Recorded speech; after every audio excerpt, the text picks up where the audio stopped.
Hidup itu sebisa mungkin harus kuat, hebat, bermanfaat, dan menjadi saluran berkat. Menjadi saluran berkat itu, ini soal ini ya, matematika Tuhan atau ekonomi Tuhan ekonomi Tuhan. Nah selama ini kan kita ini diajari ekonomi terbatas, rumus-rumus terbatas. Masih ingat waktu kecil dulu kita diajari apa? Rumus matematika. Pipo londo, ping poro lan sudo. Karena ada rumus lain, tapi nggak pernah disinggung. Apa? Kuadrat. Kuadrat bicara apa? Pelipat gandakan. Melipat gandakan. Iya. Tapi selama ini kita terbatas dengan rumus-rumus yang tadi diajarkan tadi. Keterbatasan. Satu-satunya batasan dalam hidupmu adalah logikamu. Iya. Oke. Nah, banyak orang udah masang limit dalam hidupnya. Jadi satu-satunya batasan dalam hidupmu adalah logika. Maka jebol limit itu karena semesta tidak pernah kekurangan bahan. Oke, Pak, ngapunten. Ya. Jadi saya sering diprotes orang gara-gara karena saya mulainya kan dari nol, ya kan, dari nol. Bapak saya meninggal sejak saya kecil gitu ya. Terus kemudian saya mulai belajar melipat gandakan sumber penghasilan. Yang tadinya 4 jadi 8, 8 jadi 16 dan seterusnya begitu. Tapi ternyata itu katanya itu nggak berlaku buat umum. Nah, ini yang kemudian saya pengen konsultasikan ke Pak Niko. Sebenarnya bagaimana sih gitu? Tuhan tidak pernah membeda-bedakan umatnya. Semuanya disediakan yang sama. Tadi kembali ya, selama ini banyak orang meminta-minta sama Tuhan. Padahal Tuhan tidak pernah memberi. Tuhan menyediakan hal yang sama. Tuhan tidak pernah membedakan. Kita dapat kesempatan yang sama kok. Tapi Anda sendiri yang memasang limit tadi loh. Berarti kan udah menutup kan? Kan nggak berlaku untuk semua orang. Kan banyak berlaku untuk dirimu. Nah, berarti Anda yang tidak mau menerima itu. Kenapa nggak ngomong, oh kalau Hendra bisa, aku pun juga pasti bisa. Kalau Niko bisa, aku pun pasti bisa. Yang membedakan cepat dan tidaknya sesuatu yang sudah kita create menjadi kenyataan itu variabel apa saja, Pak Niko? Ya, ikuti prosesnya. Ya, kemudian menghapus rasa-rasa yang nggak enak tadi. Oke. Kemarahan, kebencian. Termasuk belief-belief negatif. Ya, program-program yang lama yang ditanamkan tadi loh.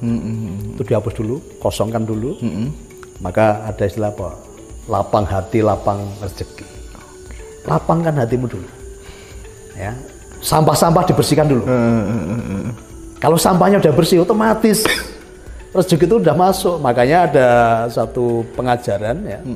Kalau kamu berdoa, kalau kamu menghadap Tuhan, ampuni dulu kesalahan saudara-saudaramu. Artinya apa? Nggak ada kotoran, nggak ada sampah dalam hatimu. Bersihkan sampah-sampah itu. Semakin cepat membersihkan sampah itu, sesuatu yang baru akan segera masuk. Tapi kalau di hatinya masih penuh dengan sampah, yang baru akan masuk. Hatimu penuh. Maka banyak orang ketika masih menyimpan sampah dan kotoran lama kan hatinya sesek. Iya, Pak. Wah, sesek rasanya.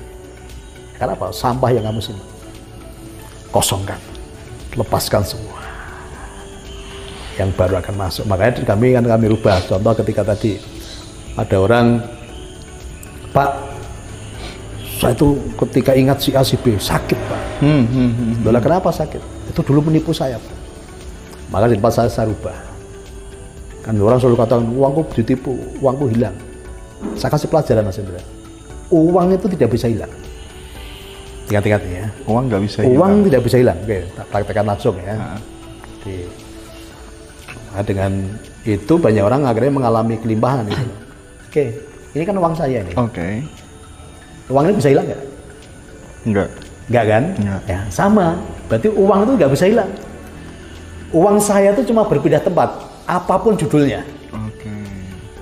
Ya, orang itu mau menipu kayak, mau kita pakai untuk belanja kayak, mau kita pakai untuk bisnis kayak, kan tetap uang saya itu.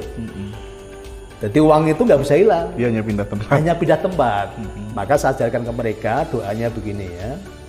Tadi saya kasih penerimaan dulu. Uangmu nggak hilang, uangmu cuma berpindah tempat. Maka diucapkan ketika mau tidur dan setelah bangun tidur. Tuhan, hari ini aku bahagia dan mengucap syukur. uangku yang ada di A, B, C, D tadi sebutkan. Saat ini sedang melipat gandakan dirinya sendiri dan segera kembali kepadaku dengan membawa teman-temannya. Ayo tambah sugih lah. Tambah sugih. Karena balainya nggak sendirian, buat teman-temannya lah. Ketika sudah ada penerimaan tadi, mereka plong maksudnya. Oh gitu Pak Niko ya. Oke Pak, plong Pak sekarang Pak. Tadi datang bersesek, plong. Dan ternyata kehidupannya cepat dipulihkan itu.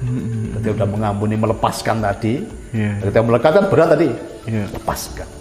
Tapi dengan tadi membaca mantra tadi, Tuhan hari ini aku bahagia dan bersyukur. Uangku, karena uang nggak bisa hilang, cuma berpindah tempat. Uang itu bisanya cuma berpindah tempat atau berubah bentuk. Uang tak belikan HP, berubah bentuk jadi HP, atau berpindah tempat. Maka tadi uangku yang ada di A, B, C, D ya, saat ini sedang melipat gandakan dirinya sendiri dan segera kembali kepadaku dengan membawa teman-temannya. Sampai ucapan itu bayangke uang turun dari atap kemperutuk ya, bertebangan masuk ke rumah kita. Dahsyat itu maksudnya. Nah, jangan salah, sekarang ini pun itu kan efek dari uang saya yang jalan-jalan udah pada balik dan buat teman-temannya. Dulu yang jalan-jalan juga banyak. Nah,